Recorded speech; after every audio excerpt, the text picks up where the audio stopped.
మహాభారతము అరణ్య పర్వము. తరువాత ధర్మరాజు తమ్ములతో ద్రౌపదితో కలిసి ఎన్నో ప్రయాసాలు కోర్చి గంధమాదన పర్వతం చేరుకున్నారు. కాని ఆ మార్గము రాళ్లతో మూలతో దుర్గమంగా ఉంది. అప్పుడు భీముడు తన కుమారుడైన ఘటోత్కచుని స్మరించాడు. ఘటోత్కచుడు తండ్రి ముందు వచ్చి నిలబడ్డాడు. ధర్మరాజు కోరిక మేరకు ఘటోత్కచుడు అందరినీ తన వీపు మీద ఎక్కించుకొని బదరికావనానికి చేర్చాడు. రోమశుడు మాత్రం తన మంత్రసిద్ధితో ఆకాశ మార్గాన బదరికావనం చేరుకున్నాడు.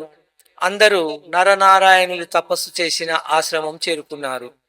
ఒకరోజు ద్రౌపది, భీముడు గంధమాదన పర్వత చర్యలలో విహరిస్తూ ఉన్నారు. అప్పుడు సహస్రవర్తములు కల ఒక పద్మము వారి వద్దకు గాలిలో ఎగురుతూ వచ్చింది. దాన్ని చూచి ద్రౌపది ఎంతో ముచ్చటపడింది. అలాంటి పుష్పాలు ఇంకా ఉంటే తెచ్చిపెట్టమని భీముని కోరింది. అలాంటి సౌగంధిక పుష్పముల కొరకు భీముడు బయలుదేరాడు. అలా వెళుతూ వెళుతూ భీముడు సింహనాదం చేశాడు. తన శంఖాన్ని పూరించాడు. ఈ శబ్దాలను అక్కడే ఒక గుహలో ఉన్న హనుమంతుడు విన్నాడు.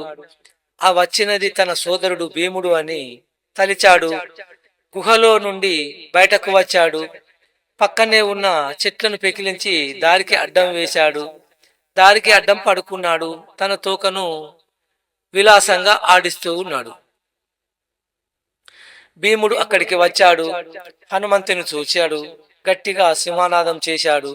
ఆ శబ్దానికి హనుమంతుడు కళ్ళు తెరిచాడు. ఎవరయ్యా నువ్వు? పెద్దవాడిని ముసలివాడిని అలసిపోయి పడుకొని ఉంటే అలా ఎందుకు అరిచావు?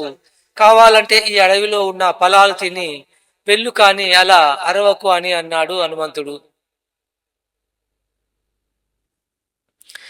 దానికి భీముడు, నేను పాండురాజు పుత్రుడను, ధర్మజుడి తమ్ముడను, భీమసేనుడను, నామధేయము. నేను ఒక పని మీద వెళుతున్నాను, నాకు దారి వదులు అని అన్నాడు. అయ్యా, నేను ముసలివాడిని, కదలలేను, కాస్త నా తోకను తీసి అవతల పెట్టి వెళ్ళు అని అన్నాడు హనుమంతుడు. ఓ సాధంత పని అంటూ భీముడు హనుమంతుని తోకను అవతలకు నెట్టబోయాడు. కాని అది కదలలేదు. రెండు చేతులతో ఎత్తాడు, కాని కదలలేదు. ఆశ్చర్యపోయాడు భీముడు. అయ్యా, మీరు ఎవరో నాకు తెలియదు, కాని మీరు మహాత్ములు, నన్ను మన్నించండి అని అడిగాడు. అప్పుడు హనుమంతుడు భీముని చూచి నవ్వుతూ, భీమా, నా పేరు హనుమంతుడు, నేను నీ అన్నయ్యను. నేను వాయుదేవుడి వరం వలన జన్మించిన వాడిని. నేను పూర్వకాలంలో రామబంటును. రావణుడు రాముని భార్యను అపహరించగా నేను సముద్రాన్ని దాటి లంకకు పోయి సీతమ్మ జాడను రామునికి తెలిపాను. అప్పుడు రాముడు రావణుని సంహరించి సీతను పరిగ్రహించాడు. అప్పుడు రాముడు నా సేవలకు మెచ్చి నాకు చిరంజీవిగా భూమి మీద వర్ధిల్లు అని వరం ఇచ్చాడు. అందుకని నేను ఆ గంధమాదన పర్వతం మీద నివసిస్తూ ఉన్నాను అని చెప్పాడు హనుమంతుడు. భీముడు హనుమంతుని చూసి ఎంతో ఆనందం పొందాడు. ఆంజనేయ, నీవు అలనాడు సముద్రాన్ని లంఘించిన రూపాన్ని చూడాలని కోరికగా ఉన్నది, ఒక్కసారి చూపించవా అని వేడుకున్నాడు. భీమా, అది ఎలా వీలవుతుంది? ఆ కాలం వేరు, ఈ కాలం వేరు, అన్ని కాలములు ఒక విధంగా ఉండవు కదా. కృతయుగము, త్రేతాయుగము, ద్వాపర యుగము, కలియుగము వేరువేరుగా ఉంటాయి. ఆ కాలంలో యందు జీవరాశులు వివిధ ప్రకారములుగా నడుస్తుంటాయి అని అన్నాడు. దానికి భీముడు, అన్నా, నాకు ఆయా యుగంల యందు ఆచార వ్యవహారముల గురించి చెప్పవా అని వేడుకొన్నాడు. దానికి హనుమంతుడు ఇలా చెప్పసాగాడు. భీమా, కృతయుగంలో అన్ని పనులు కృతములే గాని చేయవలసినవి ఏమీ లేవు. అందుకనే ధర్మము 4 పాదములతో నడిచింది. అప్పుడు శ్రీమన్నారాయణుడు శుక్లవర్ణంతో ప్రజలను కాపాడాడు. అప్పుడు సనాతన ధర్మం వర్ధిల్లింది. బ్రహ్మ, క్షత్రియ, వైశ్య, శూద్రులు వేదములు తమకు విధించిన విధులు నిర్వర్తించారు. వారు కోరకుండానే వారికి తగిన ఫలితాలు కలిగాయి. అందువలన వారు పుణ్యలోకములు పొందారు. ఆ యుగంలో వారికి అసూయ, ద్వేషము, గర్వము, కోపము, మదము, మత్సరము, భయము, సంతాపము, వ్యాధులు, ప్రజలు నశించడం, ఇంద్రియములు క్షయం కావడం అలాంటివి ఏమీ లేవు. తరువాత త్రేతాయుగం వచ్చినది. అప్పుడు ధర్మం 3 పాదాల మీద నడిచింది. ఆ రోజుల్లో జనులు ఎప్పుడూ నిజం చెప్పేవాళ్ళు. యజ్ఞాలు, యాగాలు, తపస్సులు, దానాలు చేసేవాళ్ళు. అప్పుడు విష్ణువు రక్తవర్ణంతో ప్రజలను రక్షించాడు. తరువాత ద్వాపర యుగం వచ్చింది. అప్పుడు ధర్మం 2 పాదాలతో నడిచింది. వేదములు 4 భాగాలుగా వర్ధిల్లాయి. వేదములు శాస్త్రములలో విధించిన ప్రకారము ధర్మము, కామములు ఈ భూమిలో అనుసరింపబడ్డాయి. కానీ ద్వాపర యుగంలో ప్రజలు మాట మీద నిలబడరు. సత్యము, క్షమము హీనమవుతుంది. జనుల కోరికలు తీరడం కోసమే యజ్ఞాలు, యాగాలు చేస్తారు. ఈ యుగంలో విష్ణువు కృష్ణవర్ణుడై ప్రజలను కాపాడుతాడు. తర్వాత వచ్చున్నది కలియుగము. ఈ యుగంలో ధర్మం 1 పాదంతో నడుస్తుంది. విష్ణువు పసుపు పచ్చని రంగుతో ఈ లోకాన్ని పాలిస్తాడు. కలియుగంలో జనులు తమో గుణంతో వర్ధిల్లుతారు. వారికి కామక్రోధము మొదలగు వాటికి వశులై అధర్మవర్తనులవుతారు. కలియుగంలో తపము, దానము మొదలగు పుణ్యకర్మములు చాలా స్వల్పంగా ఆచరిస్తారు. కానీ వాటికి సంక్రమించే ఫలాలు మాత్రం ఎక్కువగానే ఉంటాయి అని హనుమంతుడు 4 యుగాల స్వభావాన్ని భీమునికి చెప్పాడు. ఓ హనుమంత, అలనాడు నీవు సాగరాన్ని దాటినని తనువును చూచి గాని నేను కదలను అని పలికాడు భీముడు.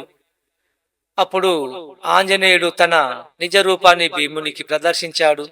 2వ మేరు పర్వతము అని అనిపించే ఆంజనేయుని విరాట్ స్వరూపాన్ని చూచి భయకంపితుడై వెంటనే ఉపసంహరించమని కోరాడు. హనుమంతుడు తన మామూలు ఆకారాన్ని ధరించాడు. భీముని చూచి, భీమ, నీవు కావాలి అనుకుంటున్న సౌగంధిక పుష్పములు ఉన్న కొలను యక్షులు, రాక్షసులు రక్షిస్తూ ఉంటారు. అక్కడ నీ శౌర్యము, సాహసము పనికిరాదు. ఆ పుష్పాలు దేవతలు అనుభవిస్తూ ఉంటారు. దేవతలు భక్తి సాధ్యులు కాని సాహస క్రియా సాధ్యులు కారు. కాబట్టి ధర్మం ఎరిగి ప్రవర్తించు. సదాచారము నుండి ధర్మం పుడుతుంది. ధర్మము వలన వేదము ప్రతిష్ఠించబడుతుంది. వేదముల వలన యజ్ఞములు చేస్తారు. ఆ యజ్ఞముల వలన దేవతలు తృప్తులవుతారు. సర్వకార్యములు ఆలోచనతోనే సాధ్యం అవుతాయి. కాబట్టి విద్వాంసులతో ఆలోచించి నిర్ణయాలు తీసుకో. పిల్లలతోనూ, అధిక గర్వం కలవారితోనూ, నీచులతోనూ ఆలోచనలు చేయవద్దు. నిన్ను చూచిన నాకు చాలా సంతోషంగా ఉన్నది. నీకు ఏం కావాలో చెప్పు భీమా.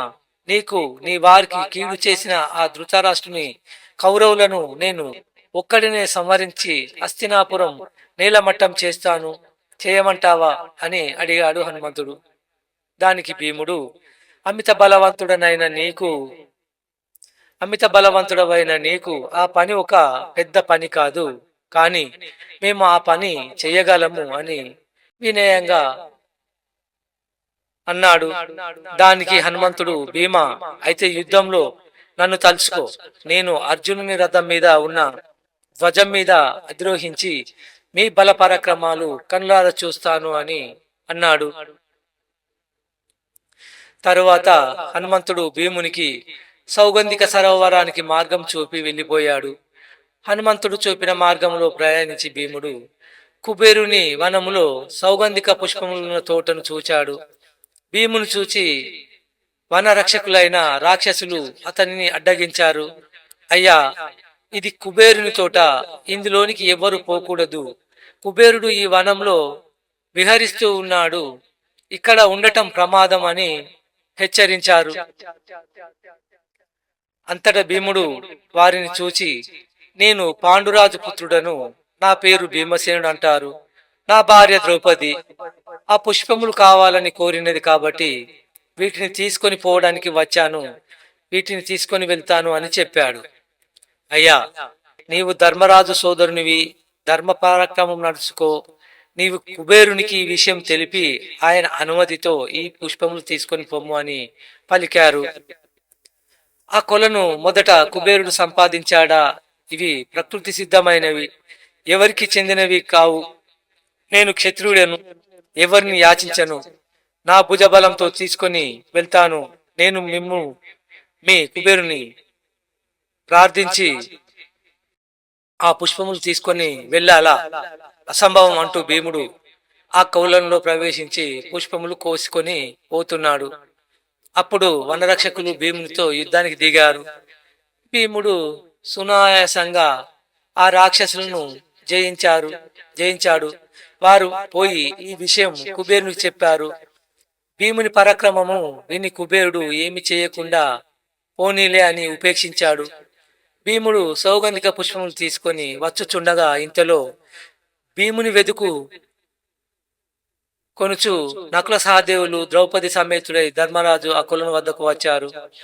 భీముడు సౌగంధిక పుష్పాలను ద్రౌపదికి ఇచ్చాడు. ఇంతలో కొంతమంది యక్షులు వారి వద్దకు వచ్చి, అయ్యా, ఇక్కడ యక్షులు రాక్షసులు తిరుగుతూ ఉంటారు, ఇక్కడ మీరు ఉండటం మంచిది కాదు అని చెప్పారు. సరే అని వారు అక్కడికి కొంచెం దూరంలో నివాసం ఏర్పాటు చేసుకున్నారు. ఒకనాడు జటాసురుడు అనే రాక్షసుడు బ్రాహ్మణ వేషంలో వారి దగ్గరకు వచ్చారు. నేను వేదాలు చదువుకున్నాను, పరశురాముని శిష్యుడను అని చెప్పి వారి నివాసంలో వారితో పాటు తింటూ ఉంటున్నాడు.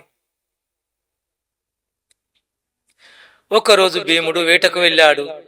ఆ సమయంలో ఆ రాక్షసుడు తన నిజ రూపం ధరించి ధర్మరాజును, ద్రౌపదిని, నకుల సహదేవులను తీసుకొని ఆకాశ మార్గంలో పరిగెత్తాడు. ఇది చూచి అక్కడ ఉన్న బ్రాహ్మణులు భయపడ్డారు. అప్పుడు నకులుడు ఆ రాక్షసుని చూసి, అయ్యా, ఇప్పటిదాకా మా నివాసంలో ఉండి మాతో తిన్నావు, మాకు అపకారం చేయడం భావ్యమా అని అడిగాడు. దానికి ఆ రాక్షసుడు బదులు చెప్పలేదు. అయితే నాతో యుద్ధం చెయ్యని అన్నాడు నకులుడు. ఇంతలో ఈ విషయం విప్రుల వలన తెలుసుకున్న భీముడు వాయువేగంతో అక్కడికి చేరుకున్నాడు. ఆ రాక్షసుని చూసి మర్యాదగా ధర్మరాజును, ద్రౌపదిని, మిగిలిన వారిని విడిచిపెట్టు, లేకపోతే నువ్వు కూడా బకుడి హిడింబుడు చచ్చినట్టు చస్తావు అని హెచ్చరించాడు. దానికి జటాసురుడు, ఓ ఈ భీమ, నిన్ను యుద్ధంలో చంపి బకునికి, హిడింబునకు, కిమ్మీరునకు రక్త తర్పణం చేస్తాను అని భీమునితో యుద్ధానికి దిగాడు. ఇద్దరికి ఘోరంగా యుద్ధం జరిగింది. కొంతసేపటికి జటాసురుడు అలసిపోయాడు. ఇదే అదనుగా భీముడు విజృంభించి జటాసురుని సంహరించాడు. అప్పుడు రోమశుడు, ధౌమ్యుడు, ధర్మజుడు, నకుల సహదేవులు భీముని శౌర్యాన్ని ప్రశంసించారు. మహాభారతము అరణ్య పర్వము తృతీయ శ్వాసము ఈ రోజుతో ముగిసినది. మరుసటి కార్యక్రమంలో రేపు కలుసుకుందాం. జై హింద్.